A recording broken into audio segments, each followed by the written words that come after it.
बुलेटिनच्या सुरुवातीलाच अतिशय महत्त्वाची बातमी आहे। एनडीटीव्ही मराठीच्या हाती एक मोठी बातमी लागली आहे, कारण गेल्या अनेक दिवसांपासून देशभरात चर्चा असलेला एक देश एक निवडणूक या धोरणासंदर्भात केंद्र सरकारकडून महत्त्वाचा निर्णय घेण्यात आल्याची माहिती मिळते।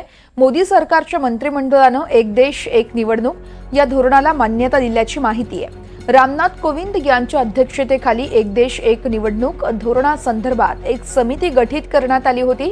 त्यानंतर या समितीच्या अहवालाला केंद्रीय मंत्रिमंडळाने आता मान्यता दिली आहे। आता या धोरणे खरं तर हे धोरण संसदेत मांडण्यात येणार असल्याची देखील माहिती कळते।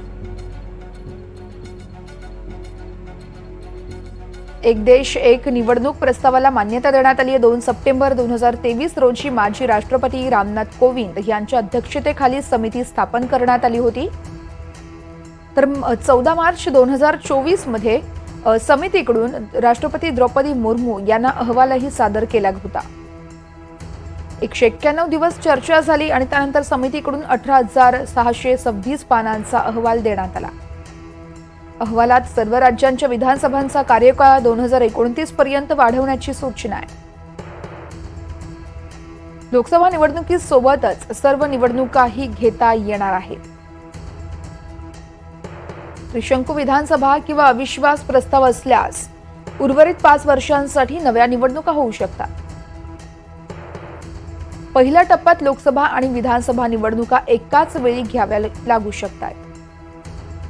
दुसऱ्या टप्प्यात स्थानिक स्वराज्य संस्थांच्या निवडणुका या 100 दिवसात घेता येतील।